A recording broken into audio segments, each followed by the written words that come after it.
नमस्कार, मैं हूं फैज आलम फैजी और आप देख रहे हैं TV6 न्यूज नेटवर्क। हम अपने खास कार्यक्रम विशेष चर्चा में हाजिर है। हमारे साथ एक खास मेहमान जुड़ी हुई है, उनका नाम है साधना भारती। ये राष्ट्रीय प्रवक्ता है कांग्रेस की और बड़ी मजबूती के साथ कांग्रेस का पक्ष रखती है। ये जब डिबेट में शामिल होती है बहुत सारी बातों को बड़ी ही बेबाकी और मजबूती के साथ सामने रखती है।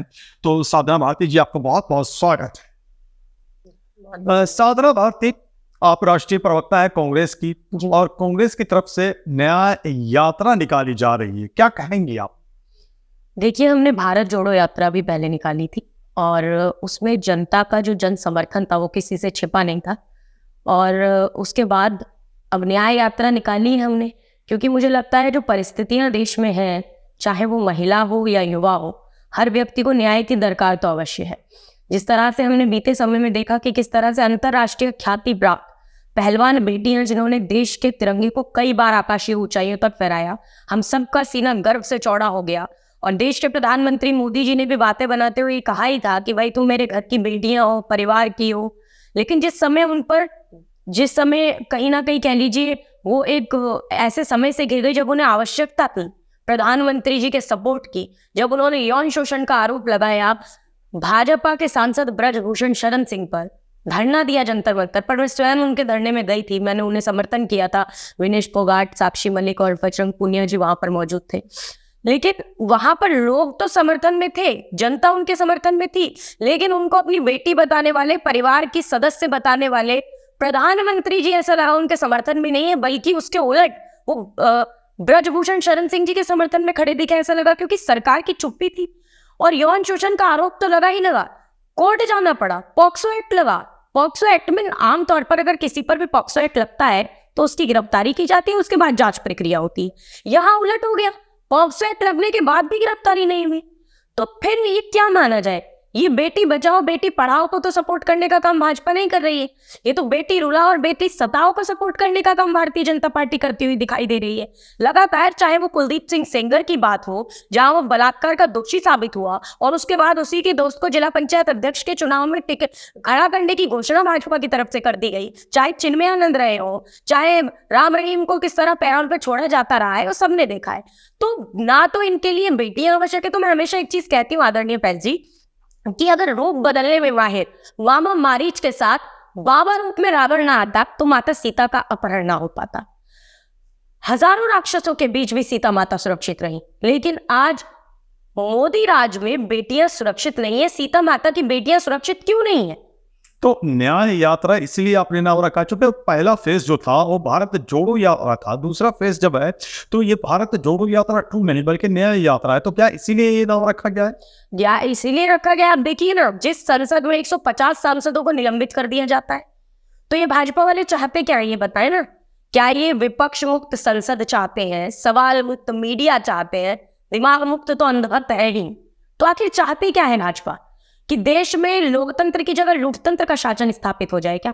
मैं आपको बता दूं, मैंने तो 2.5 वर्ष की उम्र से बोलना प्रारंभ किया और 2.5 वर्ष की उम्र से लेकर आज तक आध्यात्मिक, राजनीतिक और सामाजिक क्षेत्रों के मंचों पर मैं बोलती रही। आज 26 साल से ज्यादा हो गए। मैंने 5 साल की उम्र में संसद भवन पर गिरफ्तारी दी थी किसानों का समर्थन करते हुए, और लगातार मैं एक किसान परिवार से आती हूँ और मैं भारतीय ओबीसी महासभा की मुख्य संयोजक भी। मैंने कभी अपने अब तक के राजनीतिक जीवन में, उम्र में जरूर छोटी, एक अनुभव राजनीतिक लंबा रहा है, मैंने इस तरीके की तानाशाही नहीं देखी। जहां बेटियां आवाज लगाए पॉक्सो एक्ट लग जाए तो गिरफ्तारी नहीं होती, जहां किसानों को 700 से ज्यादा शहीद हो जाए उसके बाद भी थार गाड़ी से किसानों को कुचल दिया जाता है, उसके बाद भी किसी तरह से टेनीजी पर किसी तरह की वो नहीं होती, कार्रवाई नहीं की जाती, बर्खास्त नहीं किया जाता। जिस तरह एक बलात्कारी को संस्कारी बताने वालों को ये चुनाव लड़ा देते हैं। रावण का मंदिर बनाने वाली मोनिका भट्टी जी को इन्होंने चुनाव लड़ा दिया, जिनके पिताजी ने रावण का मंदिर, दशानन की मूर्ति स्थापित की छिंदवाड़ा के अंदर, उनको चुनाव लड़ा। दूसरे मुंह से राम की बात करते हैं। तो ये रामवादी नहीं है, रावणवादी है, ये वोटवादी है, ये स्वार्थवादी है, ये नफरतवादी है, ये कट्टरवादी है, ये वैमनस्यतावादी है। ये सिर्फ बांटने छाटने की बात करते हैं। भाजपा में चुनाव आते ही जाति और धर्म को धंधा बनाने के सब प्रबंध हो जाते हैं और सत्ता की कुर्चन चाटने के लिए भाजपा में कुछ नेवलों के भी सांपों से संबंध हो जाते हैं, और ये बार बार देखने को मिलता रहा है। भारती जी, जो भारत जोड़ो यात्रा पार्ट 1 की अगर हम बात करें, उसमें बहुत समर्थन मिला राहुल गांधी को, मध्य प्रदेश भी राहुल गांधी गए थे। जी लेकिन ये जो समर्थन है वो चुनावी नतीजों में क्यों नहीं बदल पा रहा है? न्याय यात्रा भी शुरू होनी बाकी है, 2024 का लोकसभा इलेक्शन है, जाहिर सी बात है वो भी मंशा होगी कि इसका फायदा मिले। तो ये समर्थन क्या लगता है कि वाकई वोट के रूप में सामने नहीं आता है, उसमें कमी रह जाती है? देखिए, मुझे लगता है जब संसद, सांसद और मुझे लगता है संवाद का संबंध जब स्वार्थवादी सत्ता सीनों तक सीमित हो जाता है ना, तब लोकतंत्र लोकतंत्र के आग में झुलस जाता है। और जब संसद होगी और शासन बहरा होने लगता है और कलम की आजादी पर भी पहरा होने लगता है, तब अंतर आ ही जाता है शब्दों की परिभाषा में। और साधना भारती सहित देश के मानवतावादी गांधीवादी जनमानस को चिल्लाना पड़ जाता है अंगारों की भाषा में। क्योंकि आज जब आपने पूछा कि हम जनता को चुनाव में क्यों नहीं हम परिवर्तित करा पाते, ये बहुत ही अच्छा सवाल पूछा है पैसे, क्योंकि आज के इस सवाल को जनता समझना चाहती है। तो हम जब ईवीएम का नाम लेते हैं तो भाजपा बौखला जाते हैं, नेशनल टेलीविजन पर बात करते हैं तो माहौल भी उड़ाया जाता है। मैं पूछना चाहती हूँ, democracy at risk, can we trust our electronic voting machine नाम की किताब किसने लिखी थी? भाजपा के राष्ट्रीय प्रवक्ता और वरिष्ठ नेता जीवीएन नरसिम्हा जी ने। उसमें प्रस्तावना देने वाले लालकृष्ण अडवाणी, उसमें संदेश देने वाले एन चंद्रबाबू नायडू जी। तो ये बताइए कि ईवीएम पर सवाल तो भाजपा के टाइम से उठाते आए हैं और इन्होंने किताब लिख डाली इस पर पूरी।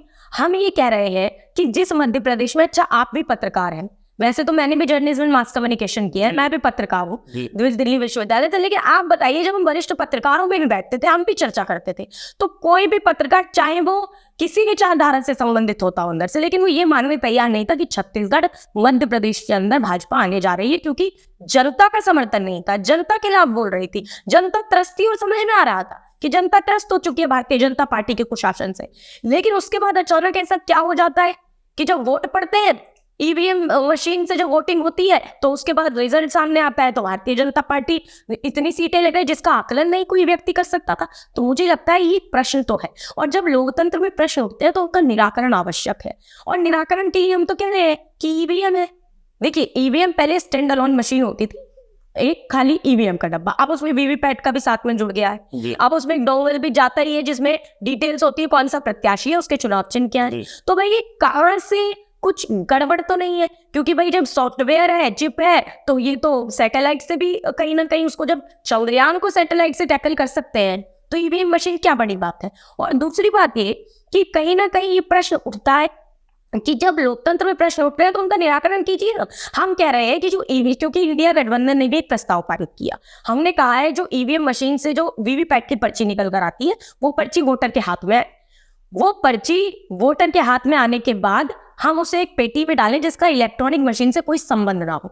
उस पेटी में डालने के बाद जब गणना हो तो 100% उन पर्चियों की गणना ईवीएम के साथ मिलान किया जाए, 100% पर्चियों का, और अगर वो सेम आती है तो बहुत अच्छी बात है, और नहीं आती तो इसका मतलब करें। मैं रोकना चाहूंगा जी, ये मीटिंग हुई थी, मैं खुद कवर करने गया था, उदित राज जी ने ये मीटिंग बुलाई थी और उन्होंने एक ऑर्गेनाइजेशन बनाई है ईवीएम हटाओ मोर्चा, उसमें दिग्विजय सिंह भी है। दिग्विजय सिंह ने वहाँ बोलते हुए ये बात कही थी कि वीवीपैट की पूरी तरह से गिनती हो जाए, ये मांग किया है।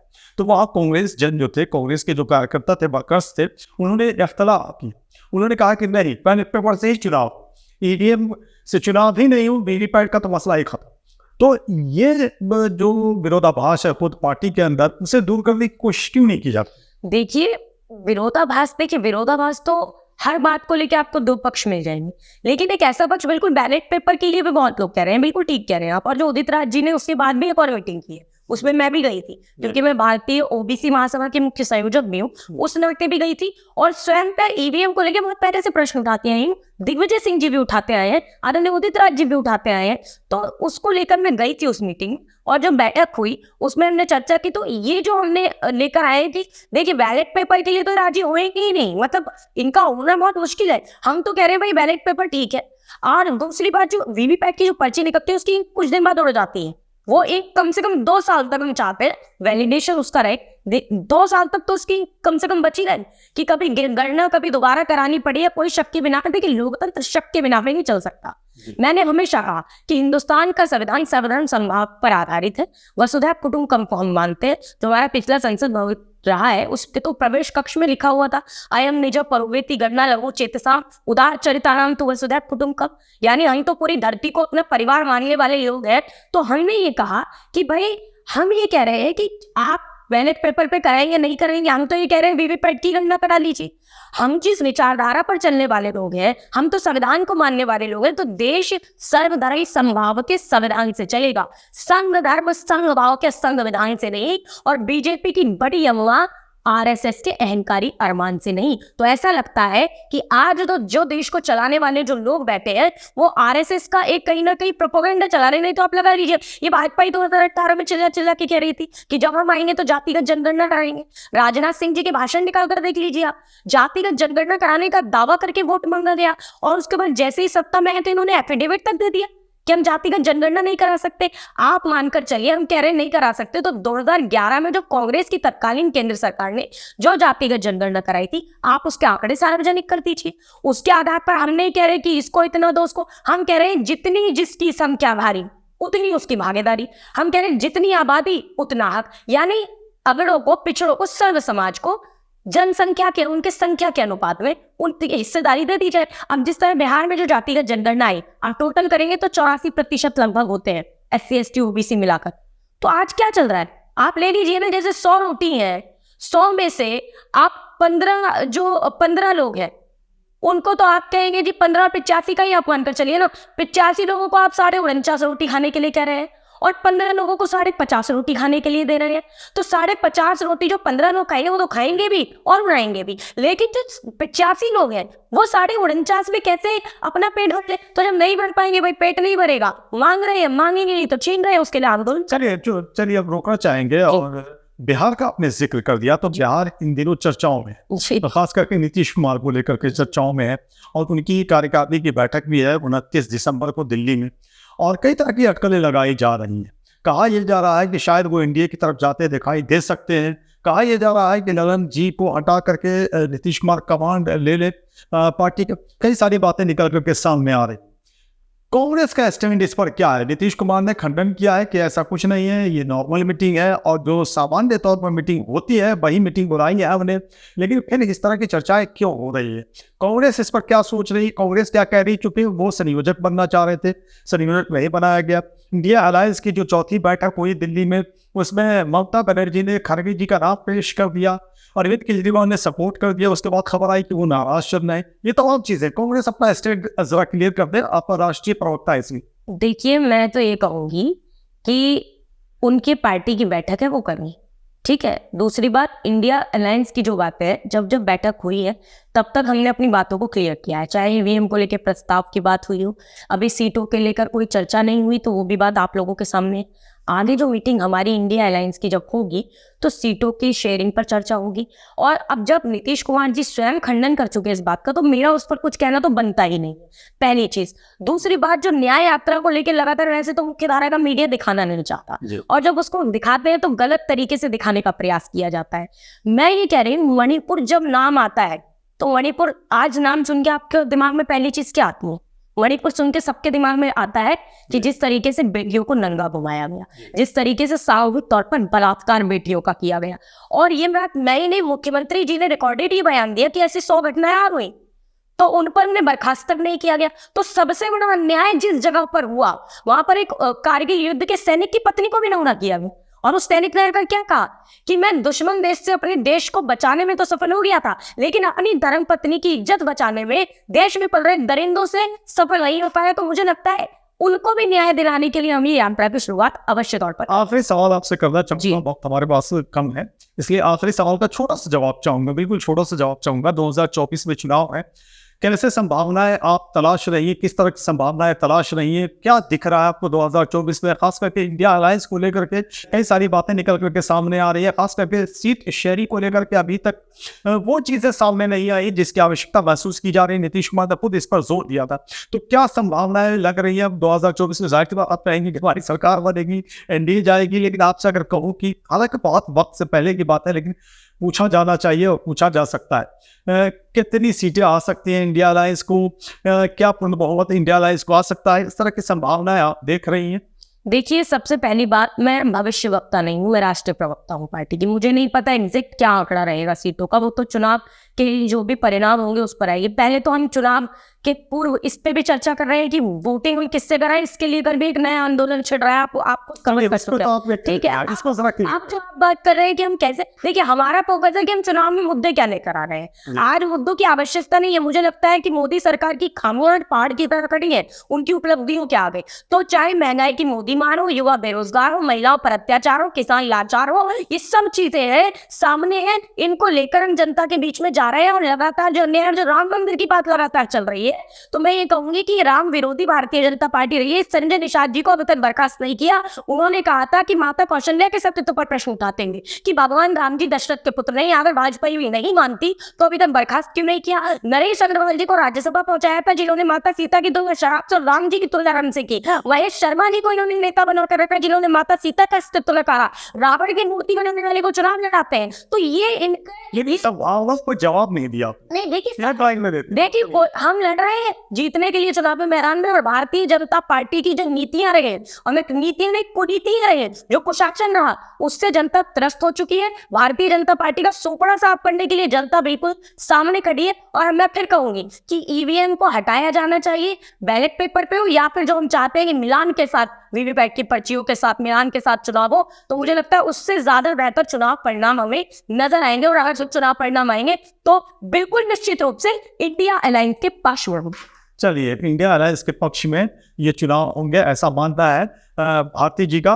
चलिए, आपका बहुत बहुत शुक्रिया हमसे जुड़ने के लिए और अपनी बातों को बड़ी बेबाकी के साथ रखने के लिए और बहुत सारे मुद्दों को छूने के लिए और उठाने के लिए। साधना भारती का हम शुक्रिया अदा करना चाहेंगे। अपना कीमती वक्त निकाला उन्होंने और हमारे साथ भी अपनी बातों को रखा है। उन्होंने कांग्रेस का पक्ष रखा है बड़ी मजबूती और बेबाकी के साथ। तो हमें इजाजत दीजिए, लेकिन इजाजत लेने से पहले आपसे रिक्वेस्ट करना चाहेंगे कि अगर आपने हमारे news channel TV6 news network को सब्सक्राइब नहीं किया तो इसे सब्सक्राइब कर लें, बेल आइकन का बटन दबाना ना भूलें, वीडियोस को लाइक करें, शेयर करें, कमेंट बॉक्स में जाकर कमेंट करें और हमें इजाजत दें। नमस्कार।